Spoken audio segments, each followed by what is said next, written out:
السلام عليكم ورحمة الله وبركاته، وأهلا وسهلا ومرحبا بكم أيها المشاهدون الكرام.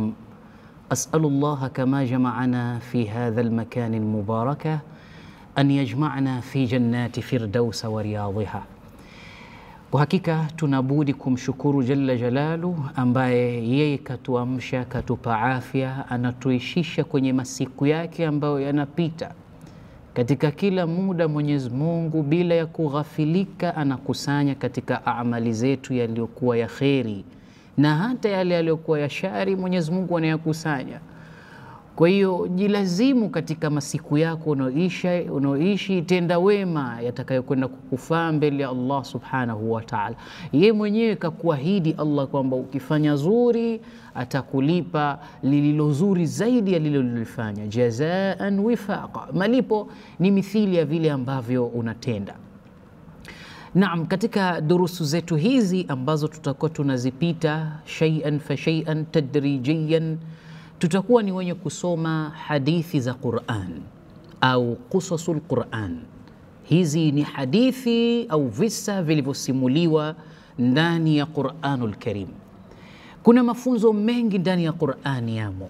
Mwenyezi Mungu Subhanahu wa Ta'ala anataka kutokana na Qur'ani hii watu watakapoisoma liyadabbaru ayatihi waliyatadhakkara ulul albab, watu wazizingatie aya zake, wakumbuke wenye akili kwamba katika kusoma Qur'ani mtu asisome tu kiraman, faalaihi an yaakhudha minhu ibratan wa tadhkira, lazima achukue mazingatio ndani ya Qur'anul Karim, lazima achukue kitakachomkumbusha na akhira yake na hata dunia yake, kwa sababu Qur'ani ni mjengeko mzima wa maisha yetu sisi kwa hapa ambapo Allah subhanahu wa ta'ala katuleta. Kwa hiyo katiba kama inaturuhusu kuisoma katiba hii Allah aliyotuletea sisi kwa vile ambavyo kaihukumia yeye Allah subhanahu wa ta'ala, basi ni wajibu wetu kutenda aliyoyaamrisha na kukatazika na aliyotukataza. Lakini Mwenyezi Mungu katika Qur'ani hii tukufu ameipamba kwa kuiwekea ndani yake visa waqi'iyya vilivyotokea na vingine vinasema kwamba havikutokea, lakini Allah amevileta kama ni mithal, kama ni mifano katika jamii ya wanaoishi kwa wakati wa Mtume sallallahu alayhi wasallam. Kwa hiyo ni malengo makusudi, Mungu anataka tujifunze mambo kupitia maneno yake matukufu Qur'anul Karim. Na habari yetu ya leo itakayoondoka pamoja nasi katika jalsa hii iliyokuwa adhim, tutakwenda kuangalia kisa cha Qur'ani kumhusu bwana mmoja anaitwa Luqmanul Hakim. Kwa huyu bwana Luqmanul Hakim kuna vitu tunahitaji kujifunza, vitu ambavyo vitakwenda kusimama katika maisha yetu ya kimalezi. Katika maisha kuna malezi na wazazi wanahusishwa katika malezi, walimu wanahusishwa katika malezi, viongozi wanahusishwa katika malezi. Ala kulli hal, katika ulimwengu wote sisi wanadamu ni rai ala al-akharina, ni walezi kwa wengine, na tutakuwa mas'ul yauma al-qiyama. Mtume anasema katika hadithi, nyote nyinyi ni viongozi, ni walezi, na mtaulizwa kwa mlivyovilea, kwa mlivyoviongoza siku ya Kiyama. Kwa hiyo hili suala la malezi ni jambo adhim katika mujtamaa wa Kiislam, ni lazima litizamwe katika jicho la tatu, kwa sababu kuna umuhimu mkubwa katika kuzingatia malezi. Katika habari hii ya Luqmanul Hakim ambayo nataka leo tuilete katika sharhi, katika kikao chetu hiki, tutaangalia vitu viwili vikubwa. Jambo la mwanzo katika habari ya Luqmanul Hakim, tutaangalia vipi Luqmani alitumia wasia wake kwa mtoto wake, na kwa sababu Mwenyezi Mungu Subhanahu wa Ta'ala alimpa hekima. Kwa hiyo jambo kubwa ni malezi, lakini ndani ya malezi tutasoma habari ya Luqmani, vipi alilea mtoto wake, lakini Mungu alimzawadia vitu viwili muhimu ambavyo kila mzazi angepaswa kuwa navyo: hekima pamoja na wasia. Hekima ni jambo ambalo Mwenyezi Mungu humpa amtakaye. Yu'ta al-hikmata man yasha wa man yu'ta al-hikmata faqad utiya khairan kathira, kwamba hekima Mwenyezi Mungu anampa anayemtaka, Na yule anayepewa hekima na Allah basi amepewa kheri nyingi na Mwenyezi Mungu Jalla Jalalu. Kwa hiyo jambo hili Mwenyezi Mungu anapokupatia jambo la hekima, basi zitumie hekima zako katika kujenga kilichokuwa kipo katika maisha, hasa kama ni vijana watoto wako, kama ni vijana walezi wako, kama ni vijana wanafunzi wako, kama ni vijana watu unaowatambua na hata usiowatambua, lakini una umuhimu kutumia hekima kutokamana na maisha unaoishi. Kwa sababu hekima hasa maana yake an taf'ala shay'i alladhi yanbaghi ala alwajhi alladhi yanbaghi wa fi waqti alladhi yanbaghi, ni kufanya jambo lifalo kwa wakati ufaao, kwa nidhamu ifaayo, ndio hekima. An tud'a shay'in fi mahalli, ni kule kulieka jambo kwenye mahala pake. Hii yote inazungumza hekima, kwamba hekima ni kitu muhimu na ni kitu bora mtu kuwa nacho. Na hekima zimegawika, wanasema wanachuoni kwamba tanqasimu alhikmata ala qismataini, imejigawa katika vigawanyo viwili hekima. Kuna hikmatu qawliya na kuna hikmatu amaliya. Kuna hikma za maneno na kuna hekima za vitendo. Mtu yale maneno ayatamkayo wakati mwingine yanaashiri kwa hekima. Kuna mtu anaweza akaonya jambo kwa kutumia maneno yake, njia ya hekima. Anaweza akaamrisha jambo kwa kutumia maneno yake katika njia ya hekima. Zote hizi zinatumika.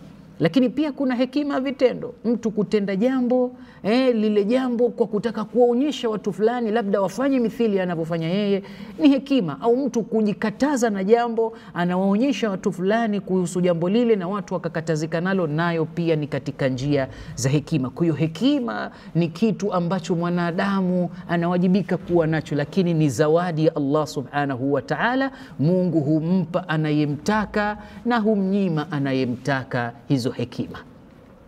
Na nasaha ni kitu muhimu nacho katika mujtamaa wa Kiislamu. Nasaha ni kitu bora mno, kwa sababu bila ya nasaha kuna mapungufu makubwa tutakayokuwa nayo, na hasa sisi Waislamu. Mwenyezi Mungu anataka kila mara tunasihiane katika haki, tunasihiane katika subra. Ona katika Qur'ani Mwenyezi Mungu kaileta suratul Asri, anasema vipi Allah subhanahu والعصر إن الإنسان لفي خسر إلا الذين آمنوا وعملوا الصالحات وتواصوا بالحق وتواصوا بالصبر. Mungu katusia sana katika kuhusiana na haki na kuhusiana na subra. Imam Shafi'i anasema wallahi law ma anzala Allahu hujjatan ala khalqihi illa hadhihi sura lakafathum, law Mungu asingaliteremsha sura nyingine yoyote kwa viumbe wake ila hii suratul Asri, basi ingeliwatosha, kwa sababu ndani yake kuna kitu kinaitwa nasaha ambacho wanadamu wamekosa baina yao wenyewe kwa wenyewe, kunasihiana. Mtume alifika hadi alitaka kuambia sahaba zake kwamba isifike mtu analala nyumbani kwake bila kuacha wasia kwa watu wake. Lazima uache wasia, hata kwa kuandika na kuhifadhi mahala ambapo utaonekanwa wakati utakapokuwa hupo, basi ufanyiwe kazi ule wasia ambao utakuwa unauacha. Kwa ni jambo muhimu sana. Kwa katika habari ya Luqmani, hivi vitu lazima tukajifunze hekima za Luqmani, na tujifunze nasaha alizozitoa kwa mtoto wake aliyekuwa anatajwa katika Qur'anul Karim. Allah anaanza kwa kutusimulia baada a'udhu billahi minash shaitani rajim, bismillahir rahmanir rahim. Walaqad atayna Luqmana alhikmata an ishkur lillah ومن يشكر فإنما يشكر لنفسه ومن كفر فإن الله غني حميد. وإذ قال لقمان لابنه وهو يعظه يا بني لا تشرك بالله إن الشرك لظلم عظيم. Tuanze kwanza na hapa kwenye aya hizi nilizozisoma. Walaqad atayna Luqmana alhikma, na kwa hakika tulimpa Luqmani hekima. Luqmani kapewa hekima. Sasa hapo wanachuoni walikuja na khitilafu.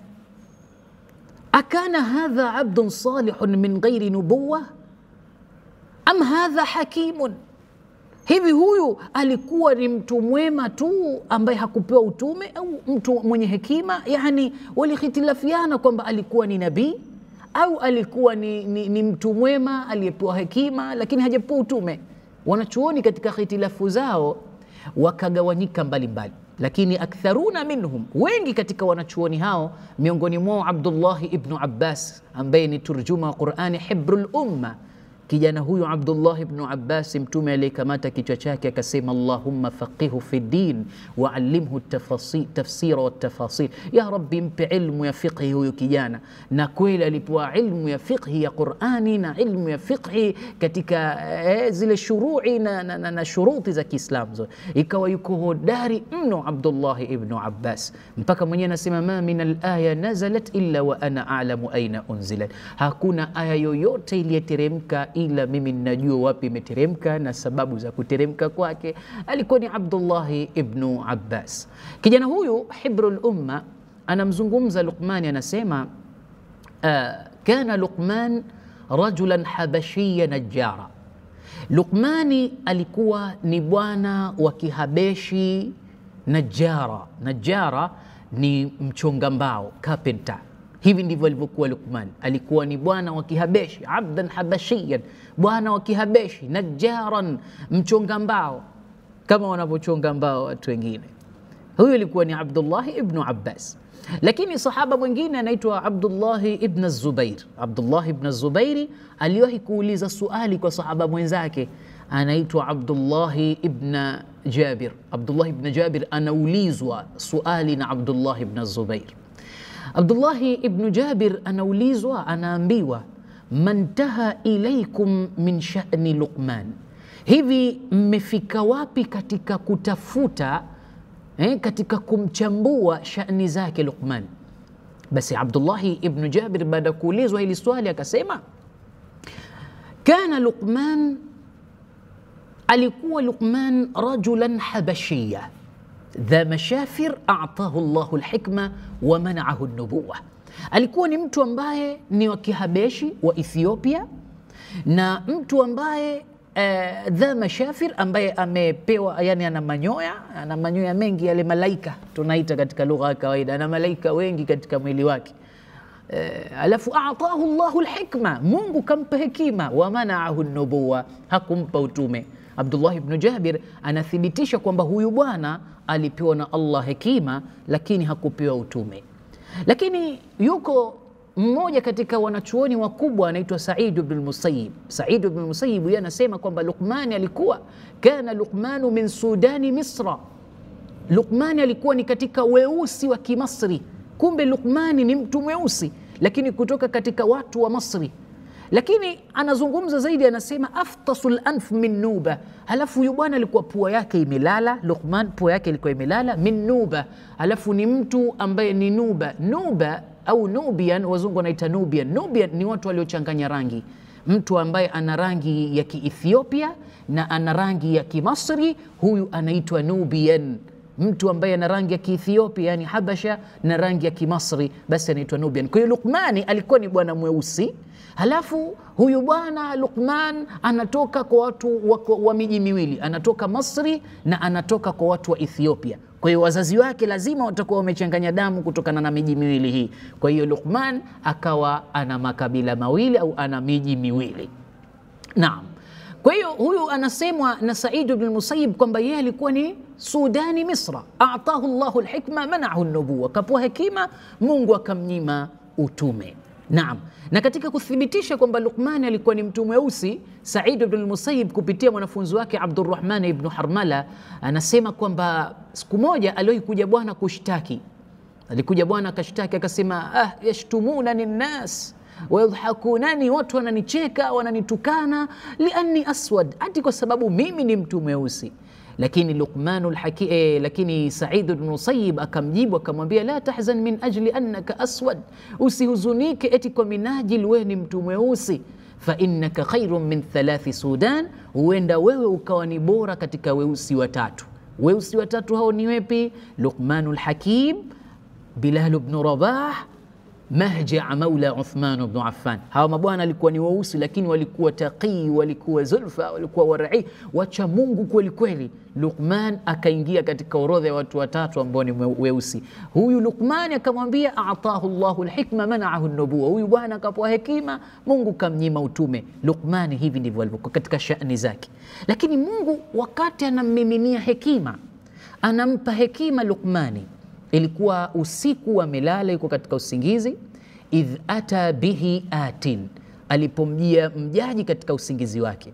Faqala lahu, mjaji yule akamwambia, ya Luqmanu, ewe Luqman, inna Allaha khayyaraka baina an-nubuwwa wal hikma, Mungu kakupa uchaguzi. You have to choose the best that you want. Unatakiwa kuchagua kile ambacho unaona ni bora zaidi. Kuna utume na kuna hekima. Which one you would like to choose? Anaambiwa, kipi katika hivi utachagua? Kwenye usingizi Luqman anasema, Luqman, fakhayyartu baina dhalika an-nubuwwa fakhayyartu baina dhalika al-hikma, nikachagua mimi hekima katika zile ala an-nubuwwa, nikaachana na utume. Siku moja alikuja kuulizwa na wanafunzi wake, limadha ikhtarta alhikma wa laysat an-nubuwwa, kwa nini umechukua hekima na si utume?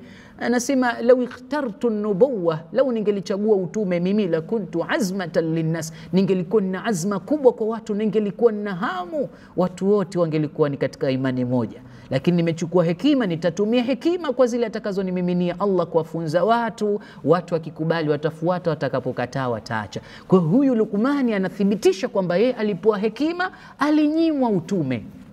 Naam, Mwenyezi Mungu Subhanahu wa Ta'ala katika kubainisha hekima zake Luqmanul Hakim akasema katika Qur'ani, walaqad ataina Luqmana alhikmata an ishkur lillah, hakika tulimpa Luqmani hekima apate kumshukuru Mola wake. Kumshukuru Mola wake ni katika namna gani?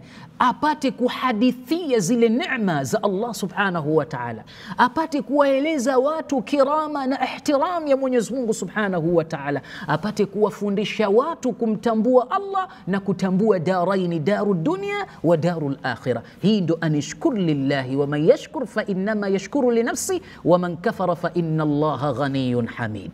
Kwa hiyo katika kuonyesha Luqmani ni mtu mwenye hekima. Huyu bwana tukumbuke alikuwa ni mtumwa, anafanyishwa kazi, alikuwa anawafanyia kazi mabwana fulani. Alikuwa anafanya kazi kwa bosi ambaye ni jabbar, ni mtu ambaye jabbar, mbabe, mkali, maneno mengi, hana kheri kwa wafanyakazi wake. Ndio hivyo, unajua Mwenyezi Mungu anasema wa inna kathiran min al-khulata la yabghu ba'dhum ala ba'd, yani wao wengi, kathiran min al-khulata la yabghu ba'dhum ala ba'd illa alladhina amanu wa amilu salihat. Wengi wana tabia wenyewe kwa wenyewe, wakatafunana watu wenye mambo mengi hawa. Basi huyu bwana alikuja kwa Luqman, bosi wa Luqman alikuja kwa Luqman akiwa ana mbuzi, anamwambia, ya Luqmanu idhbah lana hadhihi ash-shat, Luqman mchinje huyu mbuzi. Fadhabahahu, Luqman akamchinja.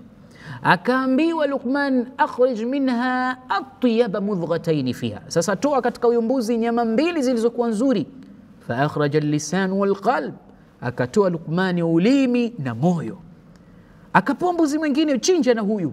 Luqman akachinja. Akaambiwa akhrij minha akhbatha mudghatayn fiha, toa nyama mbili zilizokuwa mbaya.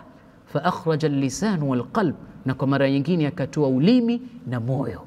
Wakamuuliza, kwa nini tumekuamuru uchinje mbuzi utoe nyama mbili zilizokuwa mbaya ukatoa ulimi na moyo, tukakupa mbuzi mwingine utoe nyama mbili zilizokuwa nzuri ukatoa ulimi na moyo? Kwa nini Luqman?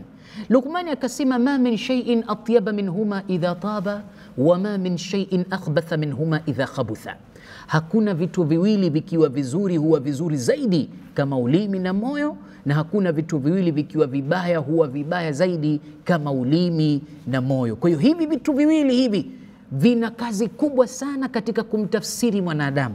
Mwanadamu ataonekana mzuri kwa sababu ya ulimi wake na moyo wake, ataonekana mbaya kwa sababu ya ulimi wake na moyo. Hili lilikuwa ni darasa kubwa Luqman analitoa kwa huyu bosi wake ambaye ni jabbar. huyu bosi wake ambaye ni anid, huyu bosi wake ambaye alikuwa ana mambo ambayo kwa wafanyakazi wake wanaona si kheri kwa vile anavyowatendea. Sasa alikuwa anamfundisha bosi wake ulimi na moyo ni vinyama vinavyokutafsiri wewe ni mtu wa aina gani. Na Mtume anasema lilmar'i asgharaihi al-lisan wal-qalb, mtu anapimwa kwa viwili, ulimi wake anapimwa na kwa moyo wake anapimwa. Mtu anapimwa kwa vitu hivyo, al-lisanu wal-qalbu, ulimi na moyo. Tutamjua hivyo, na ndio maana Mtume kila kimoja kakizungumza kwa wakati wake. Anasema Mtume sallallahu alaihi wasallam, idha asbaha ibnu adama, mwanadamu akiamka asubuhi, jamiu a'dha'ihi tukaffiru lisan, kiwiliwili chake chote huwa kinaugeukia ulimi. Watakulu lahu, halafu kiwiliwili kinauambia ulimi, ayuha lisanu, ewe ulimi wewe, ittaqullaha fina, muogope sana Mwenyezi Mungu juu yetu sisi, fa innama nahnu ma'ak, hakika ya sisi viungo tuko pamoja na wewe ulimi. In awajajta awajajna wa in istaqamta istaqamna, ukienda kombo tunakwenda sote huko, na ukisimama kuwa na msimamo thabiti na sisi tutakuwa tuna msimamo huo huo. Kwa hiyo wewe ulimi jichunge vizuri, kwa sababu wewe ndio kama lile bichwa la treni, likitoka kwenye reli basi ndio kila kitu na mabehewa yote yanafuata bichwa la treni, basi ulimi ndio unaendesha kiwiliwili. Kwa hiyo lazima ukichunge hichi kinywa chako na hasa kwenye ulimi wako. Na ndio maana mmoja anasema zillatul lisanu aqwa min zillatir rajul, hapa ndio panapotoka hekima. Katika ulimi kunatoka hekima, na ndio maana Luqmani akaushika huu ulimi kwa kusema ukiwa mzuri utakuwa mzuri mwili mzima, na ukiwa mbaya utakuwa mbaya mwili mzima, na utaonekana kwenye jamii hivyo. Kwa hiyo huu ulimi ndio kila kitu. Basi na Mtume kauzungumza kuhusu moyo. Kwenye moyo Mtume anasema inna libni adama lahu mudgha, mwanadamu ana kinyama, infasadat fasada sairu jasadihi wa insaluhat saluha sairu jasadi. Kinyama hichi kikiwa kizuri mwili mzima unakuwa mzuri, kikiwa kibaya mwili mzima unakuwa mbaya. Kwa hiyo hiki kinyama hiki au kinyama hicho Mtume alichokisema ala wa hiya alqalbu, nacho ni moyo. Kwa hiyo moyo nao unamtafsiri kujulishwa kwamba mtu huyu ni mzuri na mtu huyu ni mbaya, na tafsiri ya moyo ni vile ambavyo anapokea. Na Mtume anatuhadithia katika hadithi, anasema inna Allaha la yanzuru ila suwarikum wala ila ajsamikum walakinna Allaha yanzuru ila qulubikum wa a'malikum. Allah hana haja na viwiliwili vyenu wala sura zenu, Mungu ana haja na mioyo yenu na matendo yenu. Matendo yanatoka katika moyo. Kwa hiyo vile unavyofanya basi moyo wako ndivyo ulivyotaka. Kwa hiyo hata ibada zako unazoziswali, ukiswali kwa moyo basi kwa Allah kuna malipo makubwa. Unaswali kwa kurepua, kwa Allah kuna hasara kubwa. Kwa hiyo lazima moyo wako uandamanishe kwa Allah ukiwa salim. Ndio maana Mungu anasema katika Qur'ani siku ya Kiyama, yauma la yanfa'u malun wala banun illa man ata Allah biqalbin salim. Moyo wako usalimishe na maasi, usalimishe kwa Mwenyezi Mungu Subhanahu wa Ta'ala ukiwa salimina amini. Naam. Basi Luqmani alikuwa ni bwana mwenye hekima sana na busara nyingi mno kuwashinda wote walio katika jamii yake kwa wakati ule. Na hapo zamani alikuwa anasifiwa kwamba Luqman kana musaffahul kadamaini ghalidha ash-shafatayn, yani mtu ambaye ana ususuavu wa ulimi, yani ulimi wake ulikuwa ni mzito, kinywa chake kigumu katika kuzungumza kwake. Lakini Mungu ndo kawa na shani zake kwa Luqman, na Luqmani akawa kama anavyosifika. Siku moja alikuwa yuko katika kundi la sahaba wake, marafiki zake, anazungumza nao. Basi akapita mmoja miongoni mwa watu ambao Luqmani alikuwa anafanya kazi nao hapo kabla. Alipokuwa anapita huyu bwana akamuona Luqmani amezungukwa na kundi la watu, akaenda pale akamwita, ya Luqman, ewe Luqmani wewe. Luqmani akamtazama yule bwana kwa kumjua, akamwambia naam ya hadha, vipi hali yako e bwana? Akamwambia anta Luqman. Yule bwana anauliza kumuuliza Luqman, wewe ni Luqman? Anasema naam ana Luqman. Anta min bani Hashas, wewe unatoka katika kabila la Bani Hashas? Luqmani akasema naam ana min Bani Hashas. Anta aswadun, wewe ni mtu mweusi? Luqmani akasema amma sawadi fadhahirun wama alladhi yu'jibuka minni, weusi wangu unadhihirika hapa we bwana, nini ambacho kinakuajabisha na mimi? Yule bwana akamwambia anta tar'il ghanam ma'i, wewe ulikuwa unachunga mbuzi na mimi wewe? Anamwambia naam, nilikuwa nachunga mbuzi na wewe, nini kinakuajabisha kwangu mimi? Hebu sema. Yule bwana akasema malladhi sayyaraka ila huna, kipi kimekuleta hapa wewe? Wat'un nas bisatak, watu wamevamia wameenea kwenye busati lako au zulia lako. Waghashiyahum babak, wengine wananing'inia milangoni humo, wamejaa kwenye milango. waradhu biqaulik, na tena wanaridhika maneno unayoyasema Luqman. Hebu nieleze, maladhi sayyaraka ila huna, kipi kimekuleta hapa?